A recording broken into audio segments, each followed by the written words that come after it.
پولار کنٹری کر کے کوئی بھائی ہیں. جی بھائی آپ کچھ ایڈ کرنا چاہیں گے؟ کیا کہنا ہے آپ کو؟ جی السلام علیکم. جی وعلیکم السلام. جی بھائی بولیے. میں تقریباً 18 سال سعودیہ میں گزارے ہیں میں نے, اور میں نے بہت اچھی طریقے سے دیکھا ہے اسلام کو اور وہاں کی مختلف جو بھی جگہ ہے ان کو دیکھا ہے. اور میں یہ صرف اس حوالے سے بات کر رہا ہوں, یہ تو میں آپ کو اپنی کوالیفیکیشن کے بارے میں بتا رہا ہوں کہ میں کوالیفائی کرتا ہوں بات کرنے کے لیے نہیں. جی جی. اچھا, یہ جو ہمیشہ قرآن میں کہا جاتا ہے کہ people of the book, people of the book, تو اس کا مطلب ہے Jews and Christian we can talk about Quran, right? جی جی جی. ہاں جی.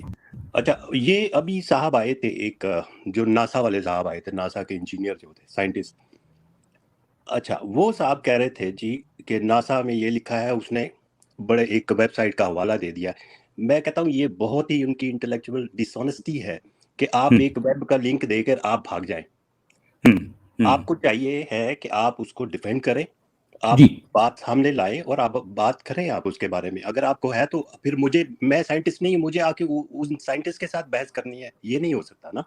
جی تو ہاں, میں نے ان سے یہی کہا کہ اگر آپ جو ہے باقاعدہ اسٹڈی کی ہے آپ نے اور آپ کا اپنا کوئی کنکلوژن ہے تو بہت اچھی بات ہے بھائی, میں کوئی ضدی نہیں ہوں. اگر آپ واقعی ثبوت پیش کریں گے اور یہ بتائیں گے کہ ہاں بھائی یہ دیکھیں اس طرح سے یہ بات آتھینٹک ہے اور یہ بات جو ہے پروف ہے, تو پروف بات کو میں انکار نہیں کر سکتا نا, انکار نہیں کر سکتا. اگر واقعی دیکھیں میری اپنی باتوں کے خلاف بھی اگر کوئی بات ہے اور جو ہے وہ پروف ہو رہی ہے تو میری باتوں کو میں دیوار پر دے ماروں گا, میری باتوں کی کوئی ویلو نہیں ہے بھائی, کوئی ویلو نہیں ہے.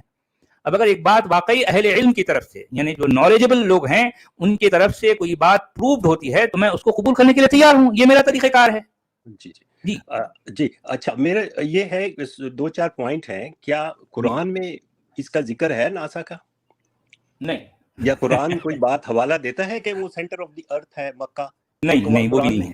کیونکہ مجھے جہاں تک پتا ہے تمام مذاہب پہلے یہی سوچتے تھے کہ جو یہ زمین ہے ہماری وہ centre of the solar system ہے, یعنی سورج چاند ستارے سارے اس کے گرد گھومتے ہیں. لیکن 16ویں صدی میں آ کے پھر یہ ٹرینڈ چینج ہوا, لوگوں کو پتہ چل گیا کہ ہم سولر سسٹم کا حصہ ہے, سولر سسٹم ہمارا حصہ نہیں ہے. تو یہ تو سب مذاہب کے پاس ہوتا رہا ہے, لیکن اس زمانے میں لوگ یہ بلیو نہیں کرتے تھے. یہ صاحب ناسا کی باتیں کر رہے ہیں تو اس وقت تو ناسا لوگ جو بلیو کرتے تھے اس وقت اپنی آنکھوں سے دیکھتے تھے وہی سوچتے تھے. یہاں ایک پوائنٹ میں جو ہے یہاں آپ کی باتوں کے ساتھ ایڈ کروں گا, وہ یہ کہ یہ جو سینٹر آف دی ارتھ, یہ پہلی بات تو یعنی جو یونیورس کا جو ہے جو کانسیپٹ ہے جو بیسکلی یہ جوڈائزم میں پایا جاتا ہے یا پھر یہودی جو ہے جو ان کا لٹریچر میں, تو اسی طرح اسی کانسیپٹ کو قرآن نے جو ہے نقل کیا ہے, وہی چیزیں وہی انداز. مگر اگر آپ ہاں میٹافوریکل ہے اس کو, اگر اور آپ پیچھے لے جاتے ہیں قرآن کو بھی پیچھے لے جائیں گے تو ہم یہ دیکھتے ہیں کہ یہودیوں کے نزدیک ان کی اپنی ایک طرح کا ایک کہتے ہیں نا کہ جو ہے ان کی اپنی ایک سپیریورٹی کمپلیکس کا جو ہے ان کا معاملہ ایسا تھا. تو اس کمپلیکس کے تحت وہ یہ سمجھتے تھے کہ وہ جس جگہ یعنی جن عقیدوں کو لے کے چل رہے ہیں اور جس جگہ سے ان کا تعلق ہے وہ سینٹر آف دی ارتھ ہے.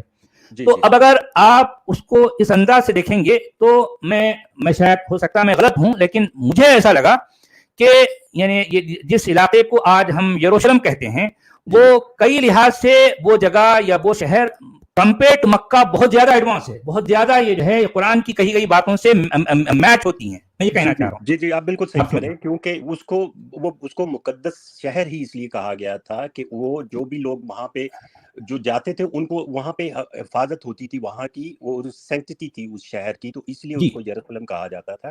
اور پھر وہاں پر بے شمار نشانیاں ہیں, اور وہیں پر جو ہے ڈوم آف دی راک جو کہ کعبہ کا بیان کرتا, قرآن کا بیان کرتا کعبہ بھی ہے. تو میں کہنا یہ چاہ رہا تھا کہ وہیں پر سارے انبیاء کے جو ہے بنی اسرائیل کے نبیوں کا وہاں آنا, وہاں قدم رکھنا, یہ بھی ثابت ہے. خود ابراہیم بھی وہاں آئے تھے, ان کے قدم پڑے تھے, یہ بات بھی ثابت ہے. جب ابراہیم کے قدم پڑے وہاں ابراہیم ٹھہرے تو اصل مقام ابراہیم وہیں ہوا. پہلا گھر جو وہ پہلا گھر بھی وہی ہے, وہ وہی تھا. اور دوسرے نمبر پہ جب یہ جو اینشنٹ ٹائم میں جب یہودی جو جاتے تھے اور دوسرے لوگ بھی ہوتے تھے ان کے نیشنز, وہ جب وہاں پہ حج کرنے جاتے تھے وہاں پہ, تو ویلی آف بقا سے, یعنی ویلی آف بقا از ویلی آف سورو کہا جاتا ہے, ویپنگ ویلی اس کو کہا جاتا ہے, وہاں سے گزر کے جاتے تھے. اور یہ جو صفا مروہ ہے یہ دونوں ہم، یہ چھوٹی چٹانیں نہیں ہیں، یہ بہت بڑے پہاڑ ہیں، وہ یروشلم میں پائے جاتے ہیں. جیسے مروہ ہے ماؤنٹ سکوپس اور ماؤنٹ ایک اور ہے اس کا نام عربی میں اس کا نام مروہ صفا مروہ ہے، لیکن ان کا نام تھوڑا ڈیفرنٹ ہے، ملتا جلتا ڈیفرنٹ نام ہے.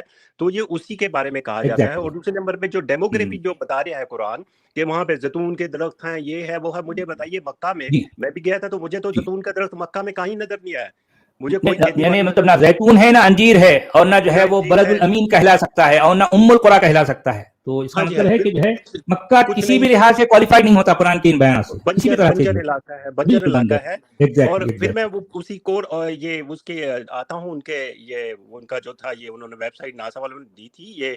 یہ جو زمین جو ہے ایکچولی اس کا ایک حساب سے اندازاً اس کا 8,000 مربع میل کا اس کا ایریا ہے، وہ سرکمفیرنس ہے.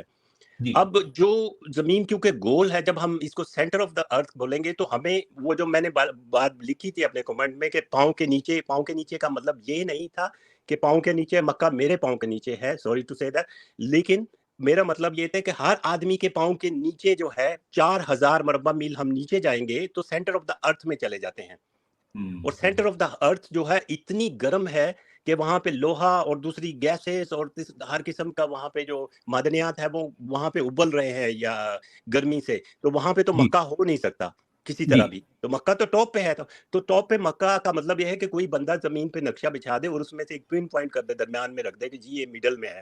تو یہ تو فلیٹ ارتھ والے بولتے ہیں، یہ راؤنڈ ارتھ والے تو آپ بول ہی نہیں سکتے نا اس کو. بول ہی نہیں سکتے. کیسے؟ جی. ہاں جی، یہ کیسے بولیں گے؟ تو ویسے ہمارے شاہین صاحب کا جو کلیم ہے کہ ناسا نے مکہ کو centre of the earth declare کر کے اس کو پروف کیا ہے، اس پر آپ کا کیا جواب ہوگا؟ میرا خیال ہے کہ یہ وہ غلط ہے. میں ان کا جو لنک ہے اس پہ نہیں جا سکا، لیکن مجھے یہ پتا ہے کہ جیسے میرا اگر دماغ ہے تو میرے دماغ کا سینٹر جو ہے وہ اندر میرا برین ہے. تو میرے خیال میں اگر کسی کے سر پہ تربوز ہے تو وہ یہ سوچتا ہوگا، لیکن میرے خیال میں یہ نہیں ہے.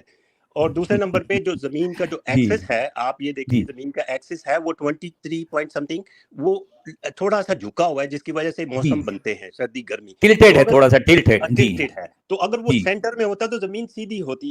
یہ مجھے نہیں لگتا کہ وہ کیسے سمجھ رہے ہیں کہ یہ ہے. دوسرے نمبر پہ یہ اب مجھے کیا لگتا ہے اس بارے میں کہ جو ہے اب چونکہ جو باتیں عقیدے کے طور پر اسلامیوں نے مان لی اور ان سے منوایا جاتے رہا، تو اب آج انٹرنیٹ کے دور میں ان کو لگا کہ یار جو ہے ہمارے عقیدے آخر پروف کیسے کیے جائیں گے، تو وہ ادھر سے کیا کیا باتیں لے کر وہ جو ہے توڑ مڑوڑ کا جو ہے اس طرح کی باتیں پیش کرتے ہیں. حالانکہ جتنا میں نے ان کی باتوں پر غور کیا، میں نے بھی جو ہے حالانکہ دیکھا، میں بہت زمانے سے اس پر غور کر رہا تھا، مجھے کہیں بھی ایسا کوئی ایویڈنس نہیں ملا جس کو واقعی میں ایک ثبوت کے طور پر قبول کر سکوں. حالانکہ میں ضدی نہیں ہوں، میں تو ابھی بھی کہتا ہوں کہ اگر واقعی یہ بات ثابت ہوتی ہے کہ سچ مچ جسے مکہ کہا گیا وہ سینٹر آف دی ارتھ ہے، تو میں اپنی زبان سے اس بات کا اقرار کرنے کے لیے تیار ہوں. بھائی اس سے یعنی اس بات کا میرے ایمانیات سے کوئی تعلق نہیں ہے نا بھائی. یعنی اگر میں یہ کہوں کہ ہاں بھائی مکہ واقعی سینٹر آف دی ارتھ ہے، تو اس کا یہ مطلب نہیں ہوگا کہ میں مومن ہو گیا. بھائی ایک ریئلٹی ہے، پروفڈ فیکٹ ہے، اس لیے میں قبول کر لوں گا اس کو، مگر لیکن اس سے پروف یہ ہونا بھی چاہیے نا، ہوتا. پروف اچھا ہونا چلیں، چاہیے نا. ہاں جی چلیں ہاں یہ مان بھی لیا جائے سینٹر آف دا ارتھ ہے، لیکن کیا ابراہیم کو پتا تھا کہ وہ سینٹر آف دا ارتھ ہے؟ اور ناسا کیا یہ بات بتائے گا کہ ابراہیم جو 1500 میل دور ہیبرون سے سفر کر کے بوڑھا 100 سال کا بوڑھا جی جو ہے سفر کر کے جناب وہ مکہ آتا ہے اور وہ جناب ادھر دونوں مل کے گھر بنا رہے ہیں اور پانی نہیں ہے کچھ بھی نہیں ہے اور گھر بنا رہے ہیں دھڑا دھڑ، وہ بار بار تو پانی کہاں سے آ رہا ہے بھائی؟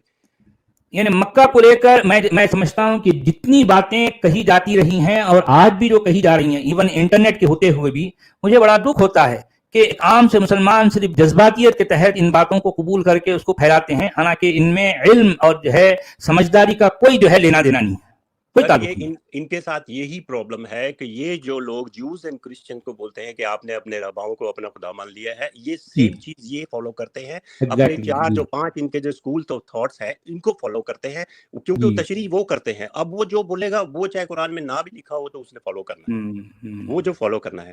اور دوسرے نمبر پہ میری آخری ایک بات ہے جو یہ کیونکہ آپ کا سوال کعبہ کے متعلق تھا، تو کعبہ ایکچولی کیا ہے، یہ جو میری سمجھ کے مطابق ہے، کیونکہ جب موسیٰ کو بتایا گیا تھا کہ بھی آپ نے اس طرح میرے لیے گھر بنانا ہے، وہ یروشلم کی ہیکل کی بات ہے، اس میں انہوں نے کیا کیا تھا کہ اس میں خدا نے ان کو کہا تھا کہ ایک گھر بنانا ہے، وہ 20 ہاتھ اوپر ہوگا اور سراؤنڈنگ میں ہر طرح سے 20 ہاتھ ہوگا، یعنی 20 فٹ ہوگا. تو وہ چکور کمرہ تھا.